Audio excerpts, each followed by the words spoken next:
runway to complete a successful landing. So the pilots always will target the first few hundred feet, and there's a clear-cut zone after the threshold where he or she is supposed to land. Now this diagram here just shows in terms of mathematics, there are two planes. One plane is shown in orange, shows you the glide path, and the green plane, the vertical one, shows you the center line of the runway. So in essence, it's not really very complicated. The control systems on board the plane guide the pilot using these signals to get the right center line and the right glide path. This is very important for us to understand what happened. Now let's look at, this is the most sophisticated diagram which I picked up from one of the reports, which says the same thing. Here you see the localizer array, which is at the distant end of the runway, which helps the plane to get the center line right. And this red line is actual length of the runway. And this is a touchdown point. These are just imaginary things. There are nothing there that is visible, but he's just depicting the radio signals which the aircraft receives. This whole thing is a glide path along which the aircraft should follow to make a proper and safe landing. Yet another picture which I picked up from the internet, which shows the glide path, and it does show the jab on the runway.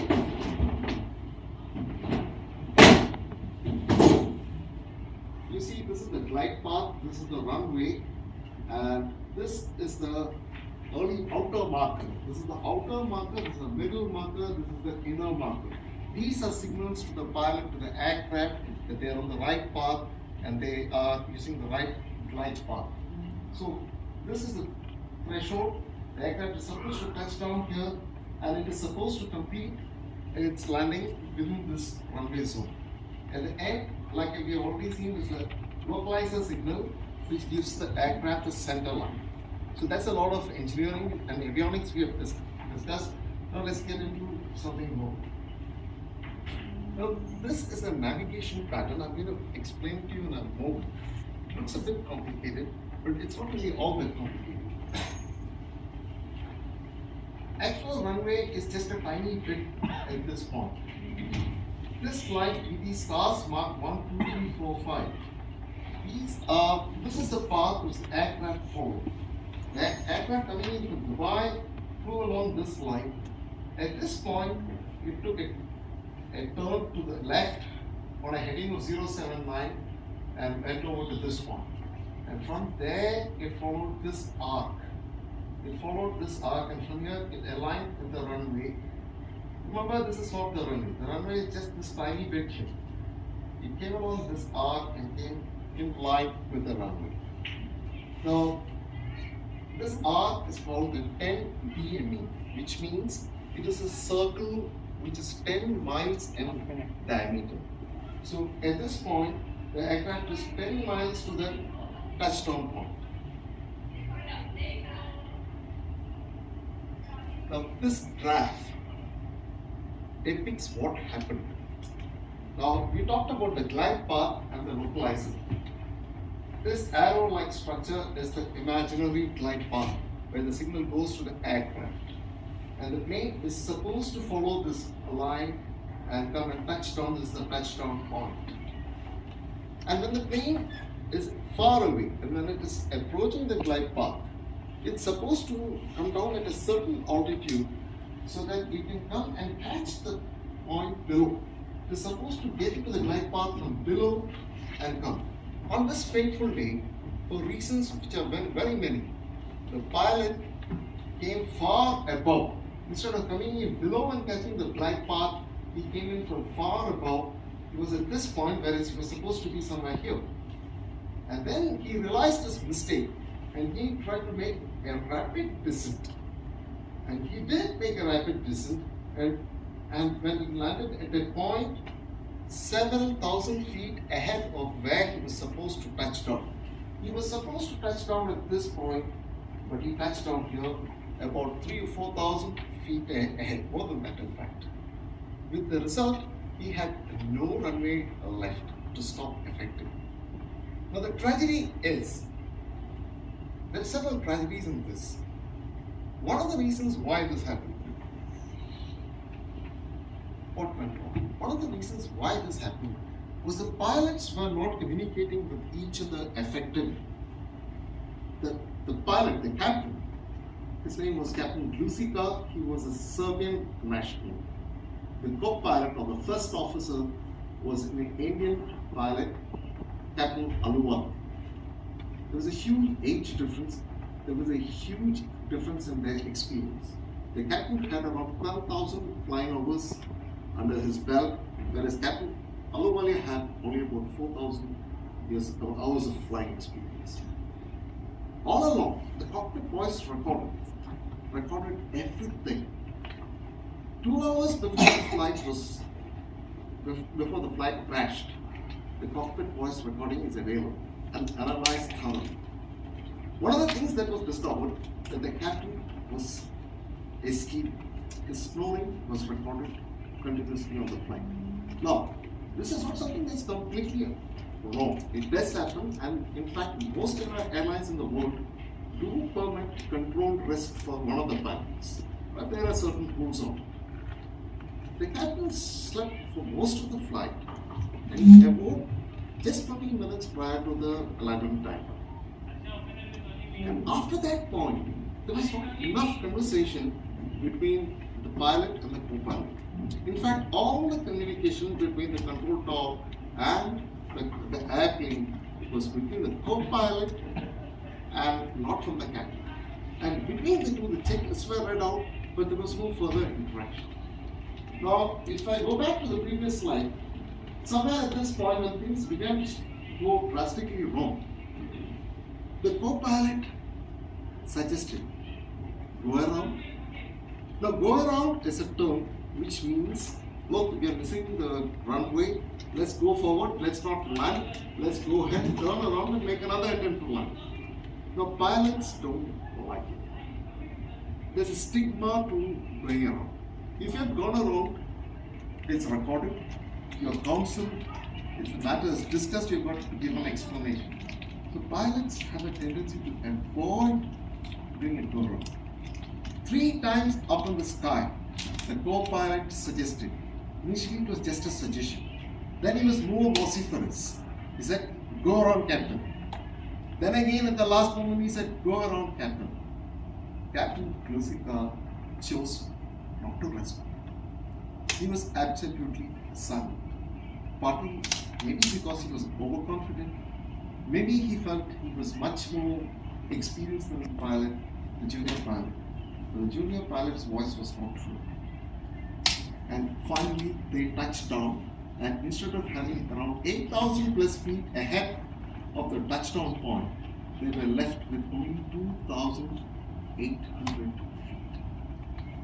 And after touching down, Captain Glusica applied the brakes, automatic brakes on position 2, which is a high position.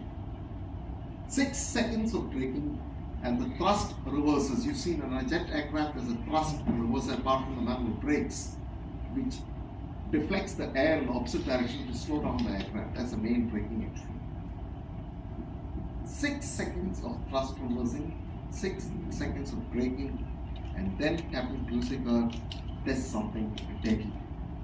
He decides to try and take off again.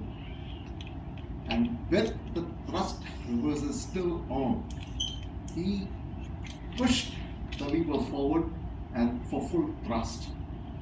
He closed the thrust reverser and tried to take off again. But he couldn't make it, there wasn't enough runway. One of the last words that was recorded in the cockpit voice recorder was the unfortunate first officer's voice.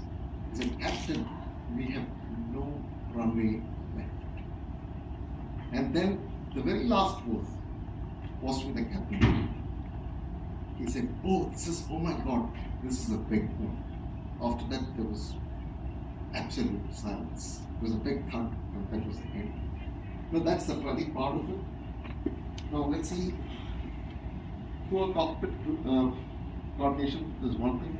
Stigma in doing a turnaround because pilots feel it's against their prestige.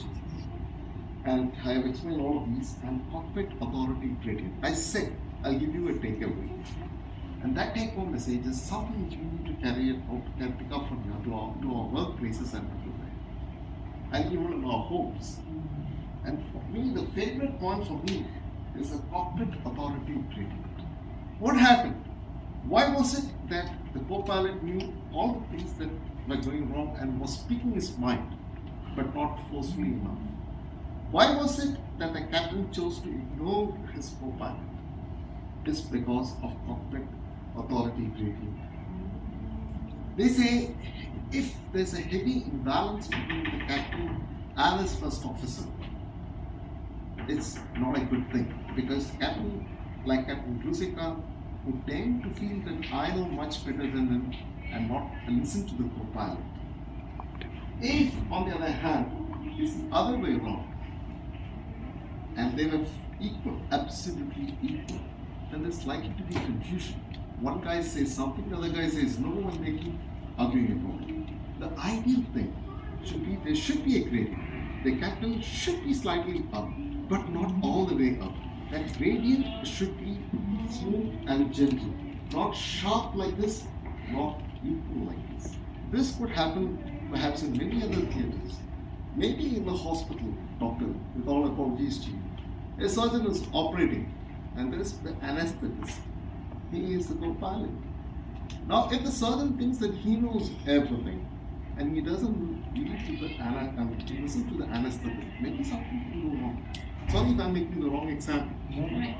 At home, a husband and wife, maybe at a certain point of time, the husband is the pilot, the wife is the first officer. I know in your case it's different. There's an exception. In Dr. Kathik's case, his wife is always the captain and he is the first officer. But the point is, Captain, Dr. Kathik, the point is you need to explain this to your wife and say that gradient shouldn't be too much, because that could lead to problems. So this is one take home which we can take to our homes, to our offices, to anywhere. It's a very, very valid point. The second point we have already seen about the turnaround. Those of you who are into management, make sure that your rules do not cause such a situation where somebody wants to hide something. Say if I go back to the hospital, make sure your hospital management does not put in some such a rule which prevents the doctor from correcting a mistake and tending to cover it up. I mean, just took the example of a hospital just because I see two doctors right in front of me. So these are the important take-home messages, and with that I've come to the end of my presentation. And just to share one tidbit with you, it's an international practice that whenever a plane has a fatal crash, that flight number is retired for good. So IX 812 shall never fly again anywhere. And with a little bit of remembrance to all the unfortunate souls, including Captain Grusika, who's otherwise a good person, I will close this. Thank you very much.